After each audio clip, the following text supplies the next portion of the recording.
Hi mga nakshis! Praise to be Jesus and Mary! Maligayang Pasko sa inyong lahat.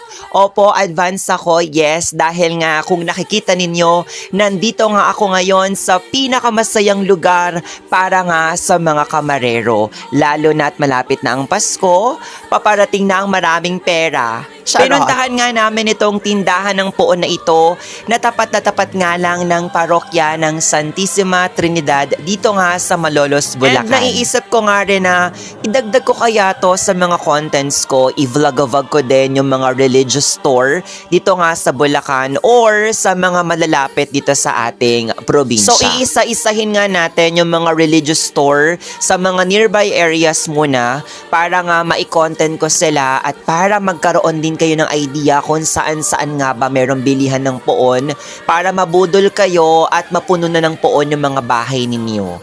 Nakikita nyo naman sa video mga nakshis na napakagaganda nga ng mga yari ng mga poon nila dito. Hindi lang maganda ha, mura pa. Yes, murang-mura. Isipin ninyo, meron na kayong malaking poon for only 950 pesos lang. And napansin ko nga dito sa tindahan na ito mga nakshis, nakaramihan dun sa mga imahe na binebenta nila or ina-out nila is hindi mga pangkaraniwan. Katulad nung hawak ko kanina na imahen, kung mapapansin nyo po, Virgen de los Remedios yun. O diba ang dalang nun? And yung pangalawang imahen na hinawakan ko, kung hindi ako nagkakamali, correct me if I'm wrong na lang mga nakshis, ay ang Guadalupe sa Cebu. Tapos ayan mga nakshis, yung hawak-hawak ko na ito ay de los Remedios. Ang dalang ko din makakita niyan sa mga ganitong tindahan. Ito naman yung version nila ng Our Lady of the Most Holy Rosary de Manawag. O diba, iba din yung itsura niya. Hindi pangkaraniwang itsura ng mga nakikita natin na tipikal na imahe ng Manawag na tabletop. Gandang-ganda din ako sa imahe ng Antipolo na ito. So malalaman nyo mamaya kung bakit nga ba very beautiful siya sa akin. Meron nga din silang ganito kalalaki mga imahen. Siguro kung di ako nagkakamali, mga 7 inches And sila. And eto na nga ang dahilan kung bakit nga ba ako gandang-ganda doon sa Birhen ng Antipolo. Opo, nabudol po ako. So umampo na po ako ng isa. So yun na lahat mga nakshis. Sana nag-enjoy kayo hanggang sa susunod na vlog.